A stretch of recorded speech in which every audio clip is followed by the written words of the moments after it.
সবাইকে স্বাগত আমার চ্যানেলে। ওনার টাকাটা পেমেন্ট করে দিলাম গাড়িতে উঠে, আর এই ড্রাইভার সাহেব উনি আমাদের সমস্ত প্রোগ্রামটা বুঝিয়েও দিলেন। আমরা এখন গাড়ি করে এসে নামলাম সাফারি ওয়ার্ল্ড। সব বুক করা ছিল আমাদের আগের থেকেই। আমরা পাটায়া থেকেই, পাটায়া না, হ্যাঁ আমরা ব্যাংককে গাড়ি পেয়ে গেলাম, পাটায়া থেকে বুক করেছি। পাটায়া থেকে আমরা সব বুক করেছি, কলকাতা থেকে এখানে এসে সমস্ত বুক করেছিলাম। তবে পড়াশুনো করে এসেছিলাম অবশ্যই। আচ্ছা, এবার এন্ট্রি টিকিট আমাদের এখানে খরচ করলো গাড়ি 2000 টাকা, আর এন্ট্রি নিল এক একজনের পার হেড 1000। মানে সবই কিন্তু থাই ভাটে, আইএনআরে নয়, এগুলো থাই ভাটে। তারপরে টোটাল আমাদের 8 জনের খরচ করছে 10,000। চকলেট ভিলা, আর আমরা এরপরে চকলেট ভিলাতে যাব, সেটার জন্য আমরা পেমেন্ট করলাম 1200 টাকা, 1200 থাই ভাট পার্কিংয়ের জন্য। কারণ এখান থেকে কাছে বলে আমরা একসাথে ঘুরে নিচ্ছি, ওখানে যেয়ে আমরা এন্ট্রি টিকিটটা কাটব। এদের তো আজকে খুব আনন্দ, আমার নাতিরা হাত নাড়িয়ে যাচ্ছে, সব কিছু দেখতে পাবে আজকে, দারুণ মজা করছে।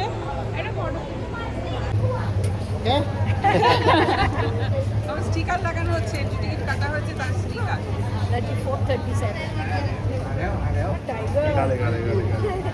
টাইগার নাম্বার 437, এই যে আলাপ করিয়ে দিন টাইগার নাম্বার 437 এর সাথে। প্রথম শো 10:50। চল, ফোনটা দিয়ে দিয়েছি, দেখা হচ্ছে বাবা। টিকিটগুলো একবার দেখা দাও।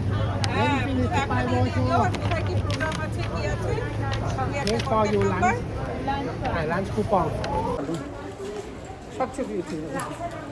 তুই আগে শোটা দেখো। শোটা তো আমি হেঁটে যাচ্ছি। হ্যাঁ,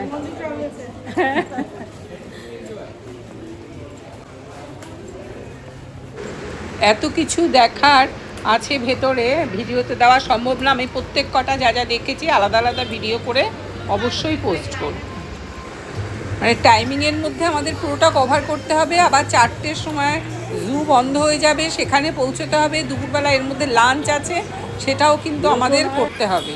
কাজেই আমরা ছুটছি, আর প্রত্যেক কটা ইভেন্টের জন্য টাইমিং আছে, যে কখন কোনটার শোটা হবে, সেগুলো প্রত্যেক কটা টাইম আছে। অপূর্ব অপূর্ব ভেতরটা, অপূর্ব সুন্দর। বরফে থাকে, পুরো বরফে থাকে।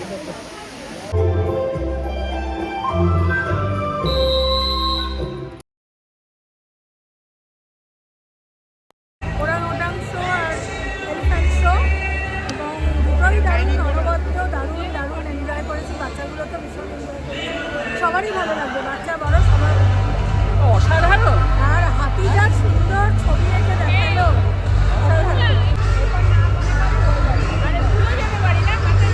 ওই তো ড্রয়িংটা, ওই তো হাতে দেখতে পাচ্ছি গাছিতে 1000 ভাট দিয়ে আমরা ড্রয়িংটা কিনেছি। ওটা হাতি এঁকেছে, অসাধারণ এঁকেছে। যদিও আমার ভিডিওতে করা আছে। হ্যাঁ,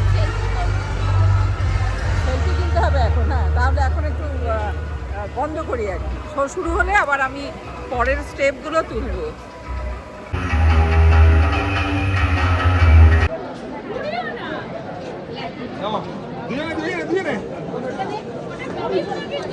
এদিকে দেখো, এদিকে দেখো।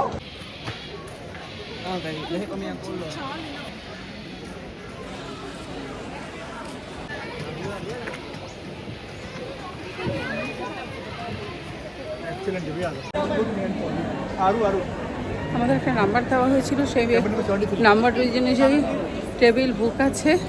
খেতে এসেছি সাবানাতে, লাঞ্চ ফ্রাই ইনক্লুড ছিল। তো প্রায় 1 কিলোমিটার হেঁটে আসতে হলো এই খাবার টেবিলে, খাবারের জায়গায় পৌঁছানোর জন্য। প্রচণ্ড ভিড়।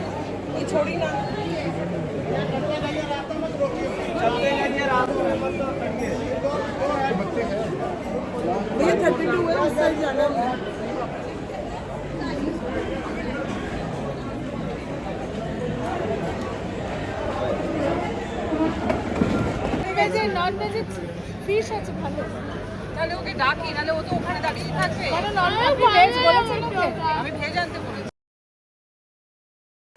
2000 লোক বসে একসাথে খাচ্ছে, কিন্তু প্রত্যেকের টেবিল নাম্বার এবং প্রত্যেকের টাইম দেওয়া আছে, সেই টাইমে এসে ঢুকতে হচ্ছে। ফলে কিন্তু কোনো অসুবিধা হচ্ছে না, ভিড়ও চোখে দেখা যাচ্ছে না।